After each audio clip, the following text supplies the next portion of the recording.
My best day of 3x3 ever started off with a sub 8 average that had a 22 in it. Let's talk about that.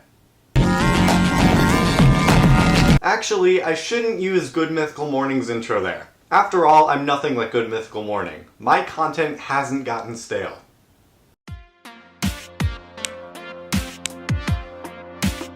Anyway, Australia is really far away. So instead of going there for Worlds last weekend, me and the boys went to West Branch, Iowa for the competition that was happening there. I didn't really have any high expectations because I spent the whole previous week at a summer camp for video production and I had no time to practice. This whole competition was basically just an excuse to hang out with my friends and have one last chance to compete before Nationals in a few weeks. 3x3 round 1 was the first event of the day, and despite being completely unprepared, I was feeling pretty good about how it was going to go. At this point in my career, I basically solved the idea of what my win conditions are for 3x3. But it is a bit dishonest to call them my win conditions, seeing how I haven't won a competition all year. What I need to do in order to do well is plan my first pair in inspection and keep my look ahead solid for the whole solve. If I can do those two things, I'm golden, and my solve will almost always go well. And that's why I've started using the mantra, I will plan my cross and first pair in inspection before all of my official 3x3 solves. That mantra worked really well on solve 1, it was going really well, and I think I was on pace to get a mid 7 or a high 7 or something like that, and then I got to PLL, where I got an A perm. And then I messed up the A perm, and had to redo my cross, redo my F2L, all of that, and I got to PLL again, got the other A perm, messed it up again, had to redo the entire solve again, and I finally got it right this time, and I got a 2240. Are you kidding me? I'm globally sub 8. 22 seconds is forever for me. That's longer than the attention span of your average easy cubing fan. After that solve was over, I basically had two choices for what I could do. I could let it define how the rest of my day was going to go, or I could laugh it off and then try to keep going. And obviously I chose the latter. Nothing like that had ever happened to me before, and hopefully nothing like it would ever happen again, so I'm going to choose not to let that mistake define me, and I'm just going to laugh it off and keep trying my best.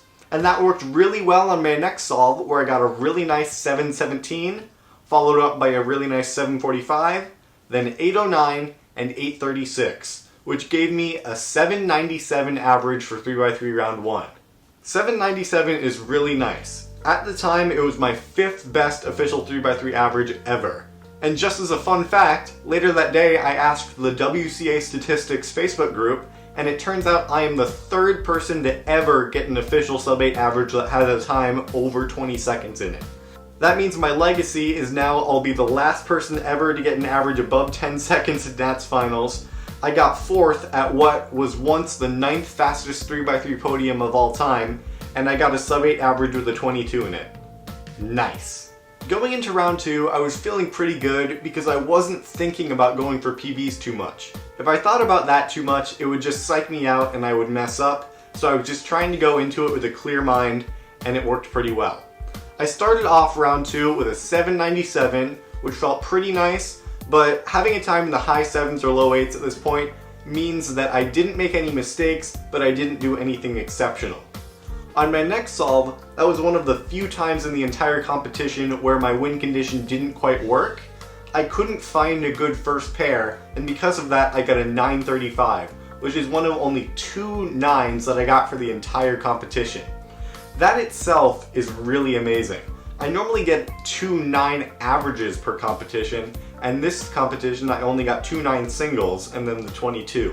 Hopefully I can keep that up, especially for Nationals. On my 3rd solve in round 2, I had a really close call on a +2 on what was a 774, and the judge ended up ruling in my favor.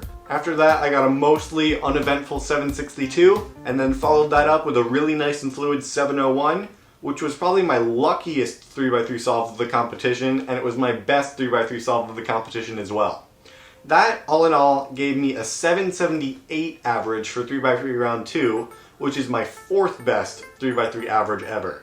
And that's the first time I've ever gotten 2 sub 8 averages at the same competition, let alone 2 in a row, and I'm super happy that I got that. And last but just barely least, we have 3x3 finals, the last event of the day. Going into this, I was feeling exhausted because the competition was in a high school gym that had no air conditioning. It was super hot in there, and that takes way more of your energy than a room with good temperature control. But despite that, I was feeling alright because at this point my brain defaults to 3x3, so I knew I could handle it. I started off with a not so great solve. I got a 916 because I messed up on an R perm at the end and it was really locky.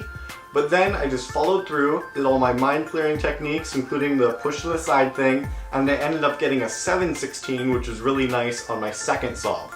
I followed that one up with an 858, which was another one where my wind condition didn't quite work, but it wasn't as bad as 9 from round 2. Then I followed that up with another uneventful but really nice 723, and then on the last solve, I kept my cool and I got an 839 to finish off the entire competition with an 807 average. And that's really nice. It's my best average ever that wasn't sub 8, and I'm super happy with it. It gave me an overall average of 794 for the competition, which is awesome. So what can we learn from this? We can learn 3 main things. First of all, you can overcome any bad time if you just laugh it off. Second of all, it can be super helpful to know your wind condition for events, especially for 3x3. And finally, the last week of preparation leading up to a competition might not always be as important as you think it is.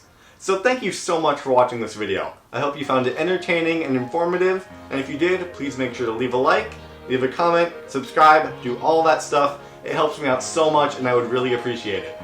So thank you for watching. I'll see you guys later. This is Brody, signing out.